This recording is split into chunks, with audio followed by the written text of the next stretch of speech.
I've got two rods going here. This one, little one's getting picked at. Every time I go to grab it, the bigger rod just starts to load up, and I'm backwards and forwards from rod to rod. Hopefully, the bigger one takes off.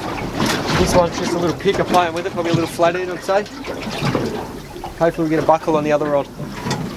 The tide's just about to change. Now we're getting ready for the new tide. Fresh baits. I've got garfish here on a snelled rig. And I've just done a squid head. Squid head. So you're looking for a big fish, Brad? Yeah, definitely. All right, so we're going to send these ones out now.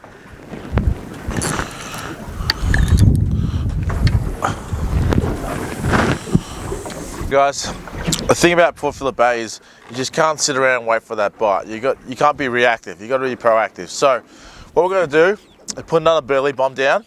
We've had boats circling us and anchoring on top of us and that sort of stuff. Fair enough.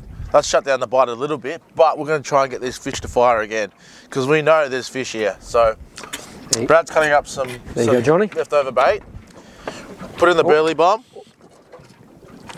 I guess this is why they call it a secret weapon. So you drop it down and feed those fish. Get them excited. Get them wanting to feed, and hopefully they'll start smashing our baits.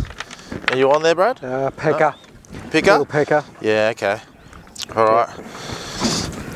We'll get this in the water.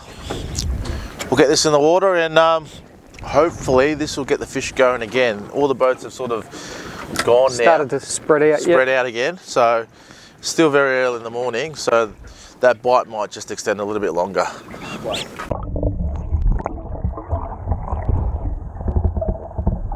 So this rod was getting hit before. Just those little nibbles. I thought I'd leave it out there a little bit longer. Now I've just started winding it in. And I've got some weight on it. What do you think it is, Johnny? I don't think it's a snapper, Brad. I think. Yep. I think this might be a banjo. And it might be on you, maybe. it is a banjo. No, are you on me? No. No, it might have just got hit.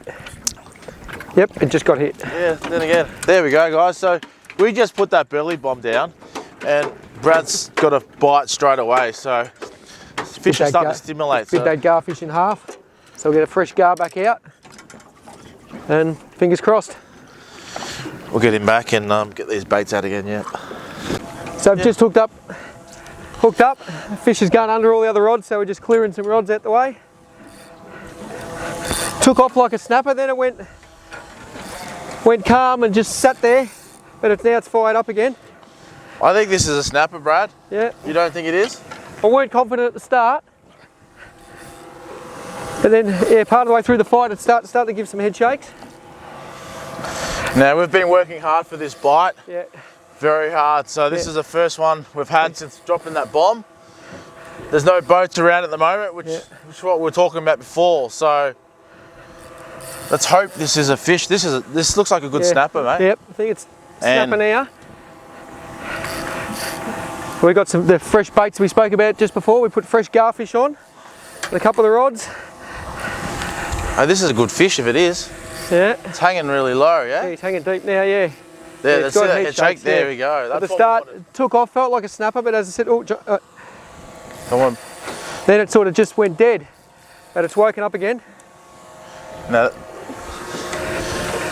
I said, we've waited about an hour for this bite, just trying to get those fish to go again. Yep, it's a snapper, we've got colour. Oh, definitely a snapper. Brad. Yep, all right. Him up. This is a good one, Brad. Yep. Male.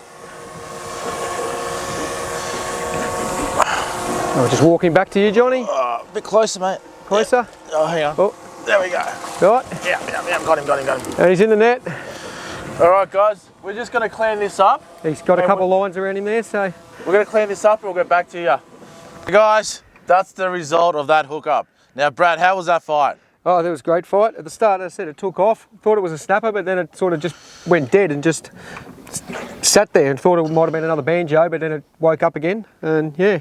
Now, what bait did I take? It was on that fresh garfish we were talking about that we just put back out. So it actually spat up a couple of bits of our burley as well when we got it in the boat. A couple of little bits of silver whiting head and pilchard that it spat up. So the burley definitely brought this fish into us. Yeah, so guys, that's a key. We were struggling for that bite. We put down the bomb, boats moved away. We kept on burleying, put fresh baits out, that's paid off dividends now. That's just Brad, a lot of boats would have just up and left, but yeah, we continued to burley once the boat's left and yeah, brought the fish to us. now Brad, this fish has got some distinctive marks on it, especially Yes. there. You can see that scar on the head And it's got another one on this side. on that side as well that's Yeah. just starting to come through. Now, Brad, how does it get a scar like that? Well, fish like snapper that feed on the reef will go down and use their head to actually smash into the reef, to break open the reef and shellfish to feed off, and then come back and eat it with their jaws, but they use their head to actually break it apart. So that's pretty much the start of a knobby fish. Yeah. So that grows a bit bigger, that bump will come huge. Yeah, if that fish, yeah, gets bigger and bigger, you see it's just starting to appear, we'll get, yeah, growth over the years and, yeah, get bigger and bigger. Awesome. Now guys, we're going to put that back in the esky and we're going to get back out there and hopefully can bring you a few more fish. I think I got a banjo. I think I've hooked up to a banjo again here. You can definitely tell there's no head knocks, nothing. It's hanging really low. And here it comes and there it is, another banjo. That burley's working a treat but just not bringing in the type of fish we're after. All right, guys, well, we've come to the end of a day. Now, the bite wasn't as hot as it was the other day, but hey, we got the job done, didn't we? Yep. Yeah. Got a few fish. Yeah, we got a few fish and we hope you guys learn a few things, a few tricks that we used, implemented on this trip. Like we could have caught a couple more if someone didn't drop them, but it was all right. Not mentioning any names.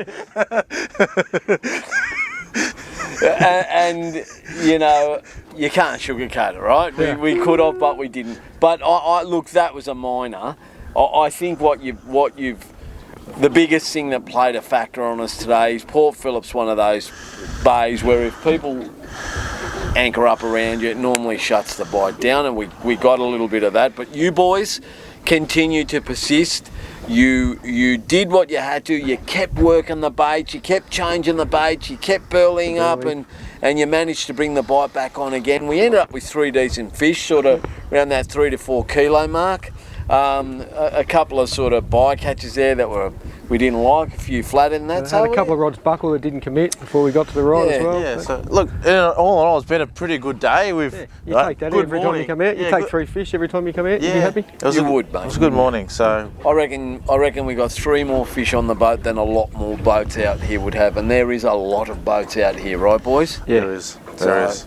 So, guys, as Johnny said, I hope you learnt something. Boys, did you enjoy yourselves? Yeah, definitely. Yeah, always. I think you helped our viewers at home learn a few things today, and we hope that you guys have learnt enough to get out there and get a fish of your own, right, boys? That's it. Definitely. All right, boys, from us here, goodbye, and we'll catch you next time, eh? See you next time. See you guys. See you later.